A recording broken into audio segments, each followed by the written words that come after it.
Donc, harcèlement en réseau, chapitre 7, cinquième partie. Mon parcours en psychiatrie, cinquième partie. Donc, on est en 2012. Donc, je reçois une lettre par un huissier, enfin, on me demande de déménager sous 6 mois. Et donc, le jour où je reçois la lettre, les douleurs au crâne s'arrêtent. Je découvre la notion de harcèlement en réseau et de harcèlement électromagnétique. Et donc j'en parle à mon psychiatre, enfin je demande de l'aide au psychiatre pour leur dire voilà c'est ce qui m'arrive, etc. Et je me retrouve enfermé quoi. Donc enfermé 2 mois en hôpital psychiatrique par 2 psychiatres roumaines qui parlent pas un mot de français. Donc je m'étais rendu compte que la phrase que j'entendais, un prénom féminin suivi d'une petite phrase, donc suivi de la phrase je t'aime, c'était enregistré, enfin c'était ma voix enregistrée, un enregistrement de ma voix qui disait ça et qui passait à l'extérieur. Donc je pensais que ça c'était dans la rue quoi, qu'il y avait cet enregistrement était diffusé dans la rue, mais je m'étais pas du tout rendu compte que il y avait des sons qui étaient diffusés chez mes voisins. Et comme je déménage en 2012, fin 2012-2013, et que je suis plus sur la rue, j'entends plus ce son-là, et voilà. De toute façon, je suis tellement sous ça que j'entends plus l'enregistrement de ma voix, quoi. Et donc je crois que c'est fini ce genre de truc, quoi. Qu'est-ce qui se passe ? Donc j'ai une nouvelle psychiatre. Donc j'essaye de lui expliquer le harcèlement en réseau et je trouve un moyen de lui prouver que je ne suis pas schizophrène. Donc j'avais trouvé ni schizophrène ni parano, enfin que je suis réellement harcelé par des hélicoptères qui m'envoient des rayons quoi, voilà. Et donc en me servant du rasoir d'Occam. Bon alors le psychiatre que j'ai, donc il y avait des odeurs d'huile essentielle, mais je pense que l'huile essentielle était là pour camoufler les odeurs de cannabis. Et vraiment très conne, elle écoute pas, quoi, voilà. Donc je change de son... Enfin, ça dure comme ça, voilà. Et à partir de 2016, je me prends des rayons de plus en plus forts, des rayons, je sens les rayons, et je sens que les gens autour sentent les rayons que je me prenne, mais qui trouvent ça particulièrement normal en 2016. Donc voilà, ils s'étonnent pas qu'il y ait des hélicoptères qui m'envoient des rayons. Donc en 2018, je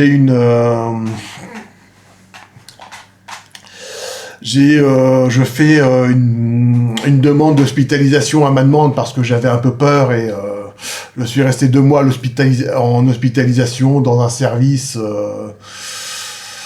assez léger et à ma demande parce que j'avais un peu peur et donc je déménage et voilà, et là je m'aperçois que en fait le son de mon ordinateur est diffusé en direct chez mes voisins. Alors pour ça, je vous rappelle la vidéo que j'ai faite, harcèlement en réseau, chapitre 4, écoute illégale et nuisance sonore. Donc le son qui sort de mon ordinateur est diffusé en direct chez mes voisins. Ça, je m'en rends compte en 2018, fin 2018. Et mais je me rendais pas compte que ma télé aussi était diffusée chez mes voisins et que en fait les gens peuvent choisir en fait ce qu'ils diffusent. Ils peuvent choisir de diffuser ce que diffuse mon ordinateur ou des sons qui n'existent pas ou des enregistrements de ma voix. Ça, c'est les harceleurs qui le font. Je pense qu'il n'y a pas quelqu'un 24 heures sur 24 derrière ça. Bien qu'ils choisissent de diffuser ce qu'ils veulent, ou il y a le son par défaut. Ils diffusent le son de ma box de la télé, mais ça, je m'en étais pas rendu compte. Donc en 2020, je me rends compte que mon ordinateur est plus piraté que je crois, et j'ai vraiment peur. Donc 2020, je demande... je simule enfin, je téléphone à la police parce que je veux emmener mon ordinateur à la police pour qu'ils regardent les piratages, pour qu'ils constatent le piratage. Et comme ils veulent pas venir chez moi chercher mon ordinateur, je simule une tentative de suicide. Les pompiers arrivent et je leur explique que je vais aller au commissariat déposer plainte pour le piratage de mon ordinateur. Donc voilà, ils me disent qu'ils m'emmènent à l'hôpital, ils verront et je serai emmené à la police plus tard. Donc je suis emmené à l'hôpital aux urgences psychiatriques. Là, j'essaye d'expliquer les trucs aux psychiatres, ils comprennent rien du tout. Ils me disent que je vais être hospitalisé. Donc, ils me donnent des médicaments et la dose. Donc, je prends les médicaments et là, le trou noir. J'ai le gros trou noir et je me réveille en salle de déchocage à l'hôpital. Et là, les médecins qui sont en train de me réanimer, ils me disent, vous vous souvenez de ce qui est arrivé? Vous avez fait une tentative de suicide médicamenteuse. Ah non, moi les médicaments, c'est je réponds, les médicaments, c'est aux urgences psychiatriques qu'on me les a donnés, quoi. Donc voilà ce que je leur raconte. Et eux, alors les médecins aux urgences psychiatriques, pour se décharger de ce qu'ils m'avaient donné, ils leur avaient dit que j'avais fait une tentative de suicide. Donc voilà, je suis dans le gaz. Alors, il commence à me dire des questions à la con, comment vous vous appelez, etc. Qui est le président de la République. Et alors, comme ça m'énerve vachement, je dis Marine Le Pen. Et là, il y a une voix qui dit, une voix féminine, ah bon, on voit bien de quel bord vous êtes, de toute façon, voilà. Alors, remarquez l'intelligence, alors étant donné que c'était plutôt une infirmière, je pense, puisque les médecins réanimateurs ou les médecins urgentistes sont un peu plus intelligents que ça, enfin un peu plus intelligents que les psychiatres, donc la connerie c'est peut-être une infirmière, quoi, voilà. Mais bon, donc on m'emmène à l'hôpital psychiatrique dans le secteur le plus dur. J'y passe 2 mois. Alors je suis tellement énervé que ils me mettent un médicament tellement voilà, que je ne sais plus le nom, mais je le connaissais déjà et j'aime pas les effets secondaires. Donc je leur laisse le mettre, mais bon, au bout de... Enfin, ils me disent à peu près, ils allaient me libérer. Je leur dis, ah non, le médicament va pas du tout, j'aime pas du tout les effets secondaires. Et là, obligé de repasser 2 semaines, on me redonne le médicament que je prends habituellement, du Zyprexa, qui me calme bien, mais bon, le but c'est pas de calmer, c'est d'empêcher les délires. Et je n'ai jamais déliré, je n'ai jamais eu d'hallucination ni autre. Voilà. Et bon, alors pendant tout mon séjour qui a duré 2 semaines et que j'ai un petit peu rallongé en demandant le changement de traitement rien que pour faire chier les psychiatres, pour montrer qu'ils sont complètement cons, qu'est-ce qui s'est passé? J'ai demandé souvent à aller voir à la police, puisque c'était mon but au départ, aller voir la police avec mon ordinateur pour que je dispose plainte pour le piratage de mon ordinateur.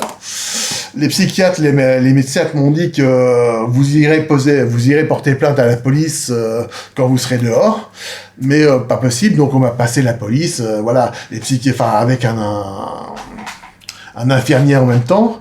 Et les polices disaient qu'ils pouvaient rien faire, que voilà, que j'aurais à porter plainte quand je sortirais, voilà, bon.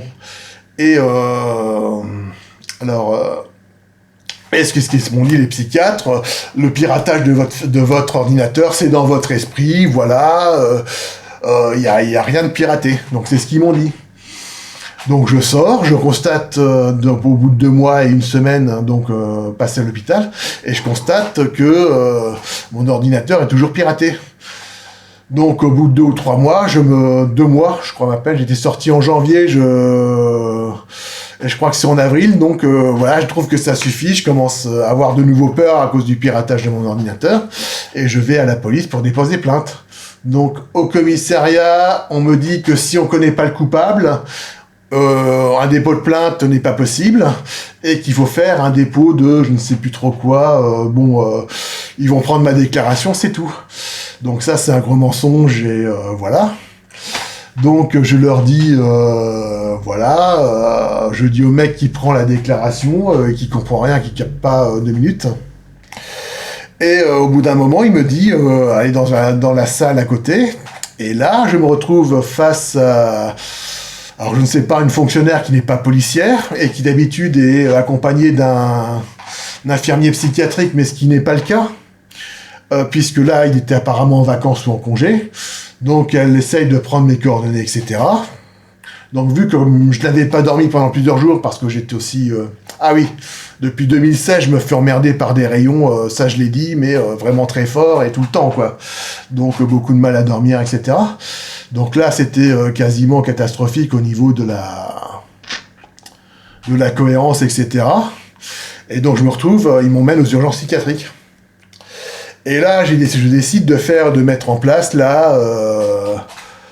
comment ça s'appelle, la technique Lisbeth Salander, donc de ne pas répondre à ce qu'on me dit. Ils me demandent de prendre ma attention, etc. Je veux pas. Ils me demandent si je veux parler au médecin, je leur dis non. Et là, il y a 4 gros balaises qui arrivent, voilà, la sécurité, et ils me demandent de les suivre. Et donc je me retrouve devant un brancard avec des sangles. Alors ce que je fais pour protester, je m'allonge par terre. Donc les quatre types de la sécurité sont obligés de me porter pour me faire ça, et ils se vengent en serrant hyper fort les sangles. Donc au niveau des jambes, le sang ne passait plus, et j'ai des lésions veineuses au niveau des sangles à cause de ça. Et donc alors les psychiatres viennent pour à ce moment-là m'interroger, dire qu'est-ce qui va pas. Je refuse de leur parler. Mais je leur dis quand même que la dernière fois, je me suis retrouvé en salle de déchocage avec les saloperies qui m'avaient fait prendre. Donc voilà, ils savent pas du tout faire, ils savent pas du tout quoi faire, puisque ça leur est jamais arrivé. Ils étaient pas au courant de ce qui m'arrive.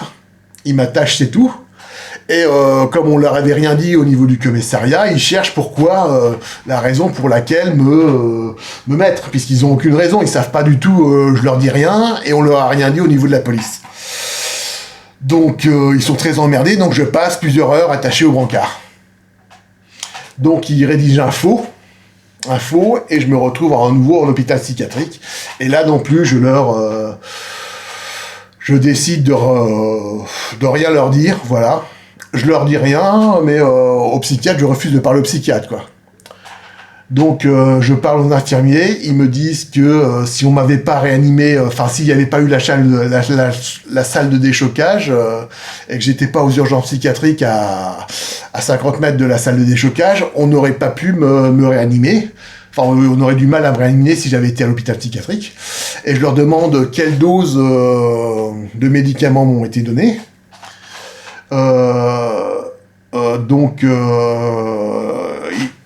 Ce qui est bien, c'est lors de cette hospitalisation, ils m'ont donné les mêmes doses en Valium et en Aldol, c'était les 2 médicaments qui m'avaient été donnés aux urgences psychiatriques, et les mêmes doses lors de là où j'avais fait le... Oula, je m'enferme, ça c'était lors de ma première hospitalisation. Donc ils ont falsifié les rapports, etc. Mais ma première hospitalisation de 2020. Ma deuxième hospitalisation de 2020, là, ils avaient... Oh, je m'embrouille, c'est trop... Voilà. Première hospitalisation, donc overdose médicamenteuse aux urgences psychiatriques. Donc je sais même pas si j'ai fait un arrêt cardiaque ou si... voilà, j'en sais rien. Ce sera peut-être montré dans mon dossier médical, je viens de le demander. Deuxième hospitalisation 2020, en allant porter plainte, les policiers m'amènent à l'hôpital psychiatrique. Je décide de pas parler, je suis attaché. Voilà. Et donc je décide de pas parler pendant 1 mois et demi au psychiatre. Au bout d'un mois, le psychiatre me dit « Ah, j'ai relu tout ce qui avait été fait lors de... » Enfin, c'était à l'interne, quoi. Tout ce qui a été dit lors de votre dernière hospitalisation. Donc je décide alors de reparler avec lui, voilà. Donc je sors, donc ça c'est ma deuxième hospitalisation de 2020. J'ai eu un peu pitié, j'aurais dû continuer à ne pas parler à ce con, mais bon, voilà, il m'a pris par les sentiments, et bon. Donc, bon, stop de la vidéo, elle doit faire moins de 15 minutes, voilà. Parcours 2012-2020, voilà. La suite, bientôt.